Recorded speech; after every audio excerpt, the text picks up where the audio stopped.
Assalamu alaikum, dear students. Welcome to all of you in Network Professionals, the Cisco Networking Academy, and I am your instructor, Ahmed Malik.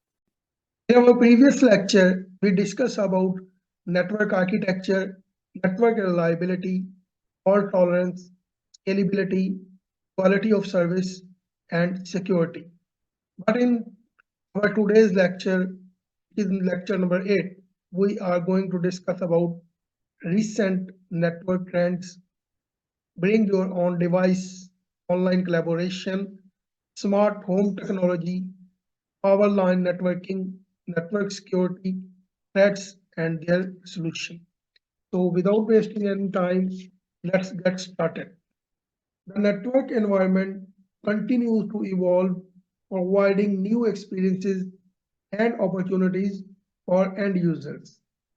The network is now capable of delivering services and applications in a manner that was once only a dream.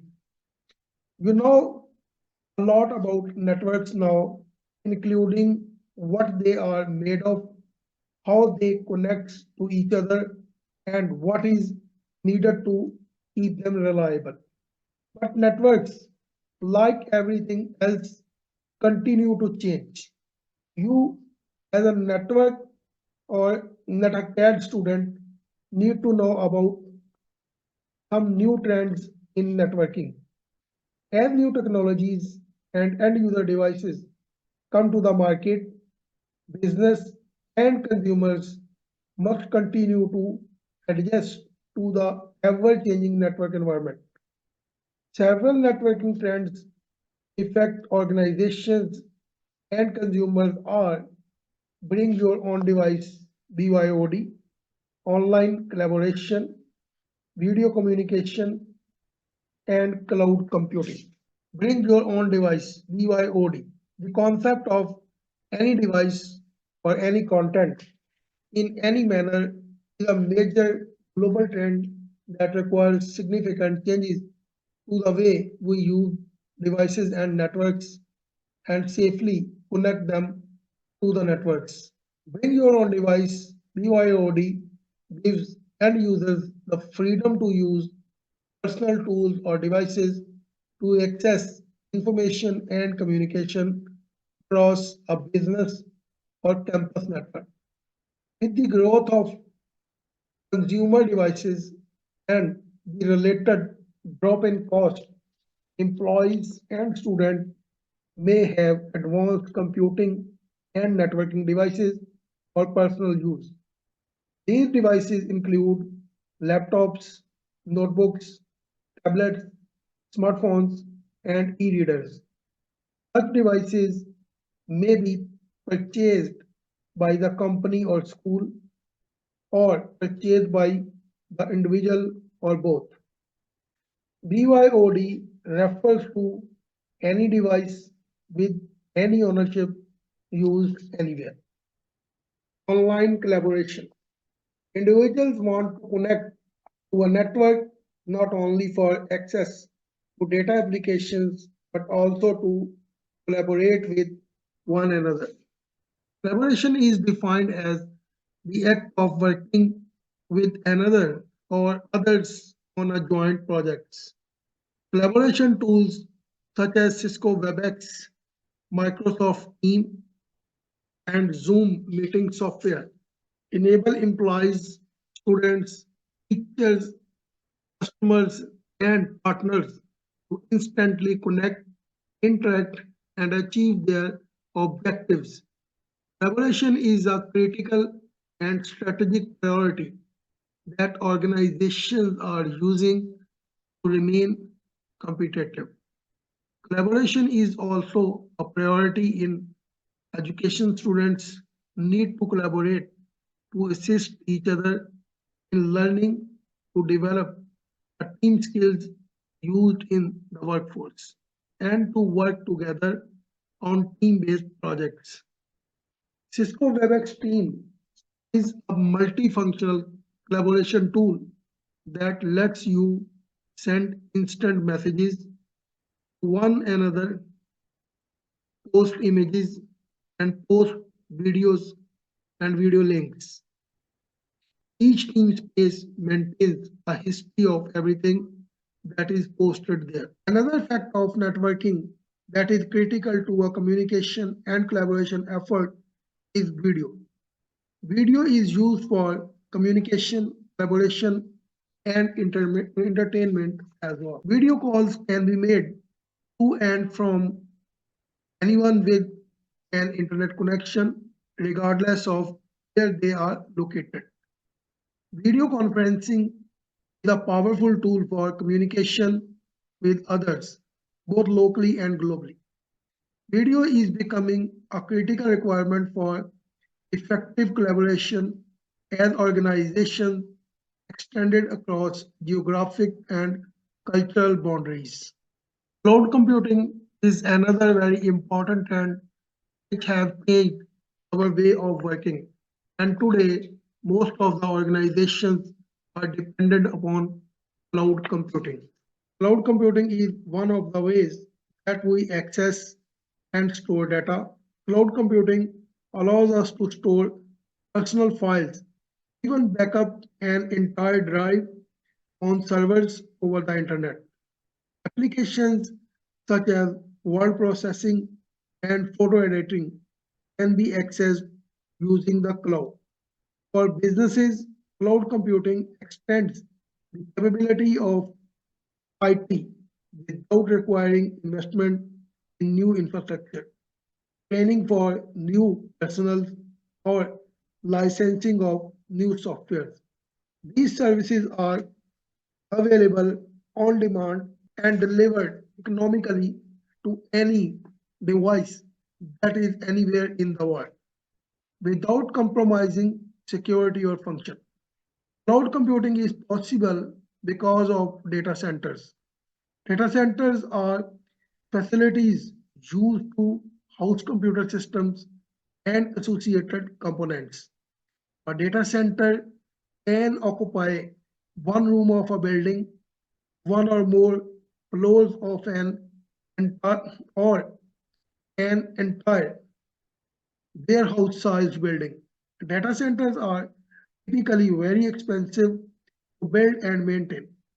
For this reason, only large organizations use privately built data centers like Microsoft Azure, AWS, Google Cloud, and so on. These data centers provide services to the users. Smaller organizations that cannot afford to maintain their own private data centers can reduce overall cost of ownership by leasing servers and storage services from a large data center organization in the cloud. For security, reliability, and fault tolerance, cloud providers often store data in distributed data centers instead of storing all the data of a person or an organization in one data center. It is stored in multiple data centers in different locations. There are four primary types of cloud: public cloud, private cloud, hybrid cloud, and community cloud. Most of you are well aware about public, private, and hybrid cloud. That's why I am going to skip these terms and just going to elaborate community cloud, which is somewhat new in the market. Community cloud is created for exclusive use by specific entities or organizations. The difference between public clouds and community clouds are functional needs that have been customized for the community. For example, healthcare organizations must remain compliant with policies and laws that require special authentication and confidentiality. Community clouds are used by multiple organizations that have similar needs and concerns. A community cloud is similar to a public cloud with set level of security, privacy, and even regulatory compliance. As in a private cloud, networking trends are also not only affecting the way we communicate at work or at school, but also changing many aspects of the home. The newest home trends include smart home technologies.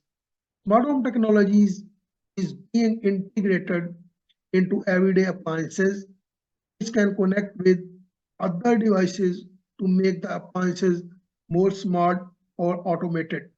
For example, you could prepare food and place it in the oven for cooking prior to leaving the house for a day or more. You will program your smart oven for the food you want it to cook, and the oven would be connected to your calendar of events so that it could determine what time you should be available to eat and adjust smart times and length of cooking accordingly. It could even adjust cooking times and temperatures based on changes in schedule.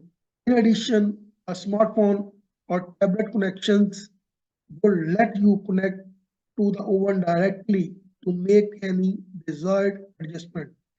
When the food is ready, the oven will send you an alert message or someone else you have specified to indicate that the food is ready or done. Smart home technology is being developed for all rooms in a house. Small home technology will become more common as home networking and high-speed internet technology expand. Power line networking. Power line networking or home worker uses the same existing electric wiring to connect devices with each other. Using our standard power line adapters, devices can connect to each other in our local area network where there is an electrical outlet. No data cables are required to installed, and little to no additional electricity is being used. Using the same wiring that delivers electricity, power line networking sends data on certain frequencies. Power line networking is especially useful when wireless access points cannot reach all the devices in the home. Remember that power line networking is not a substitute for dedicated cabling in data networks. However, it is an alternative when data networks or cables or wireless communications are not possible or effective. In many areas where cable and DSL are not available, wireless may be used to connect to the internet. A wireless internet service provider, WISP, is an ISP or internet service provider that connects subscribers to a designated access point or hotspot using wireless technologies similar to those found in home wireless local area networks or WLANs. Wireless internet service providers are most commonly found in rural areas where DSL or cable services are not available. Although a separate transmission tower may be installed for the antenna, typically antenna is appended or attached to an existing elevated structure such as a water tower or a radio tower. A small dish or antenna is installed on subscriber's roof in the range of WISP transmitter. The subscriber's access unit is connected to the wired network inside the house. From the perspective of the user or home user, the setup is not much different from that of DSL or cable services. Main difference is that the connection from subscriber's home to the ISP is wireless instead of a physical cable. Wireless broadband services another solution for homes and small businesses. This solution uses the same cellular technology as a smartphone. An antenna is installed outside the house, providing either wireless or wired connectivity for devices inside the home. In many areas, home wireless broadband is competing directly with DSL and cable services. The second part of our today's lecture is about network security. Security is a critical component in designing, implementing, and maintaining networks. Network engineers and administrators must always consider security risks and deploy proper mitigation methods before deploying any type of network services.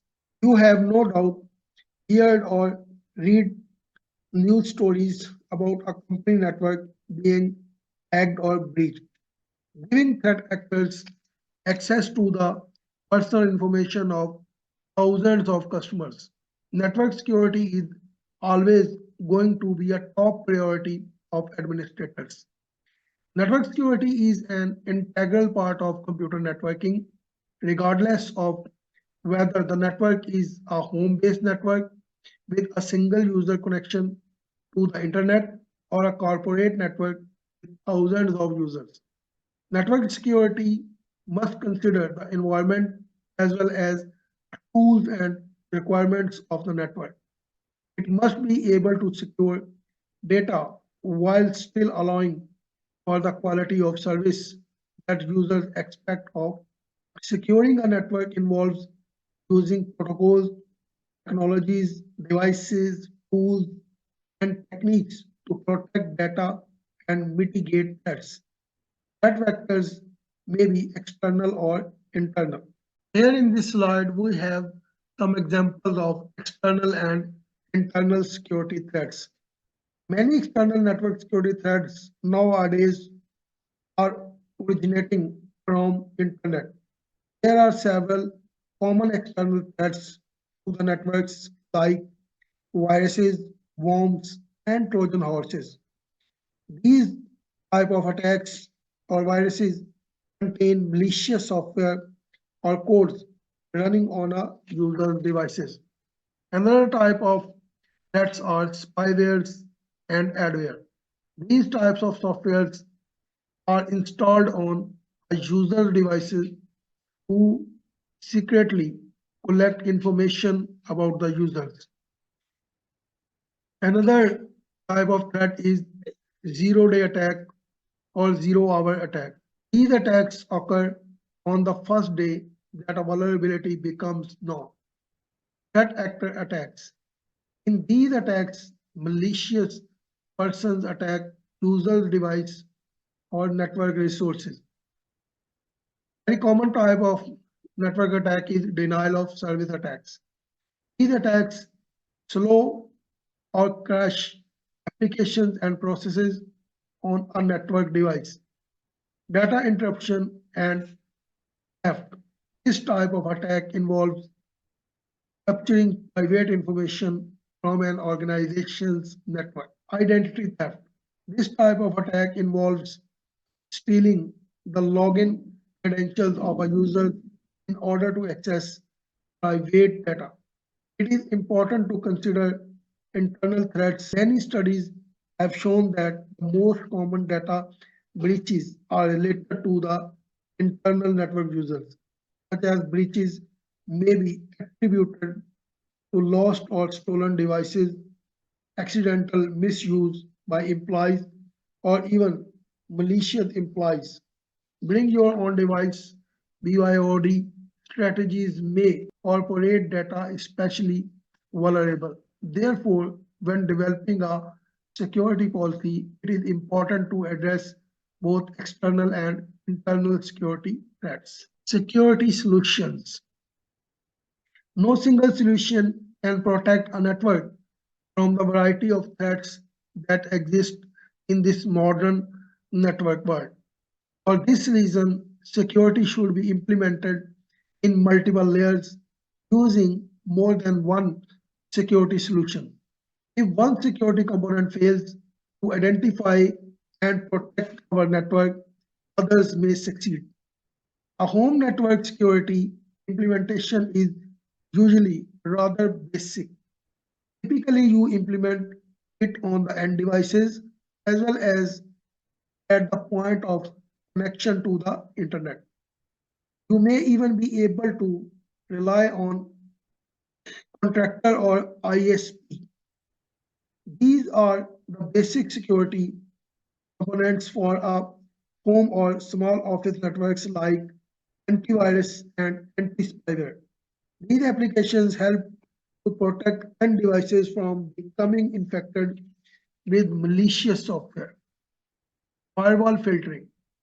Firewall filtering blocks unauthorized access into and out of the network. This may include a host-based firewall system that prevents unauthorized access to the end devices or a basic filtering services on the home router to prevent unauthorized access from the outside world into the network. In contrast to the home network, corporate networks usually use multiple layers of security and usually consist of many components built into the networks to monitor and filter traffic. Ideally, all components work together to minimize, maintain, and improve security. Large networks and corporate size networks use antivirus, anti-spyware, and firewall filtering, and they also have additional security layers like dedicated firewall systems, which provide more advanced firewall capabilities that can filter large amounts of traffic with more efficiently.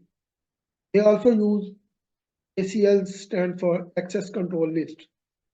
These ACLs further filter our traffic based on our IP addresses and application. In large organizations, IDS and IPS are also very common.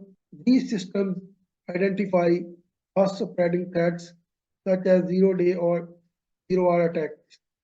Virtual private network VPNs are also very common. These networks provide secure access into an organization or remote workers. Remember that network security requirements must consider the environment as well as the various applications and computing requirements. Both home and business environments must be able to secure their data while still allowing for the quality of service that users expect of each technology. In addition, any security solution that is implemented must be adapted to the growing needs of the network and changing trends. That's enough for today, and stay connected for all upcoming videos. Thank you very much.